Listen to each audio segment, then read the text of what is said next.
I want to move on to Robert Cardinal Sarah, who is the head of the Office of Divine Worship in Rome. Now, recently he gave an address, and it sounds to my ears almost like a prophetic warning about the nature of the Church's present crisis of faith. Cardinal Sarah said, as Benedict XVI often emphasized, at the root of the liturgy is adoration, and therefore God. Hence, it is necessary to recognize that the serious, profound crisis that has affected the liturgy and the Church itself since the Council is due to the fact that its center is no longer God and the adoration of Him, but rather men and their alleged ability to do something to keep themselves busy during the Eucharistic celebrations. Cardinal Sarah was very blunt in these comments. The Church, he claims, is in crisis after all this time, and the reform of the reform, is it? Robert Royal.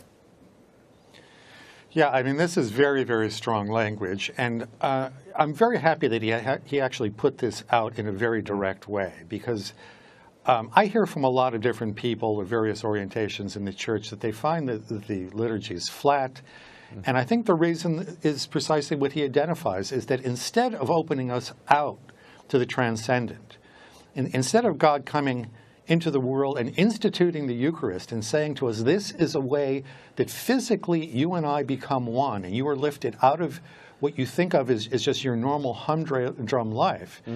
The turning inside was a kind of an attempt to be more communal.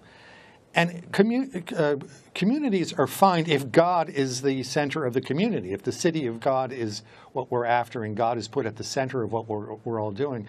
But there clearly was an effort to do something else in the 1960s. It wasn't as if these things were spelled out in the documents of Vatican II. They just were imposed by a bunch of people who had an agenda, and an ideological agenda at that. So we may be coming to the end of the period where we're just going to accept this and muddle along. I think that Cardinal Sarah is a prophetic voice and a very important voice at this moment in the history of the Church. Father Jerry, I'm going to come to you in a minute, but I want to add this, and you certainly can react to Cardinal Sarah's address.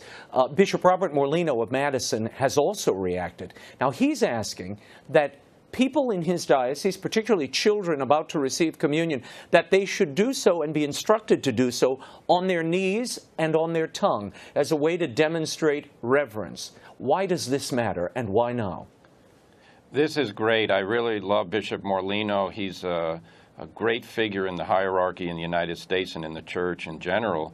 And he has realized, I think, the need to confront a real serious problem, which is lack of faith in the real presence of Christ, because of the casual way in which the Holy Eucharist has been distributed and received. Per se, there's nothing illegitimate with communion in the hand, but in practice, I think many priests would agree with me, it has not promoted a deeper faith in the real presence. It's promoted casualness, forgetfulness. I know my last parish, we had communion kneeling at all the Masses, and I could tell, kneeling down, you pause, you wait for the priest to come to you, you're not constantly moving.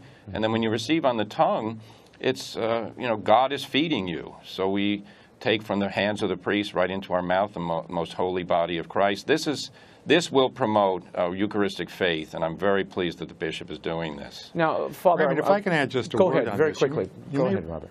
You may remember that when we had our discussion on Amoris Laetitia up in Assumption College a few months back, it was partly reproduced on EWTN. The local bishop mentioned how the apparent capacity now to provide communion to the divorced and remarried without an annulment, he felt was partly the result of the reduction in reverence toward the Eucharist and receiving it in the hand. That there had been a kind of a stepping down, step by step, so that why not? This isn't something all that special. So bringing back concrete practices like this really does remind people, in a world in which everything is very much put on a horizontal plane, that there is something very special happening, unique happening in the course of the Eucharist that happens in no other place on earth.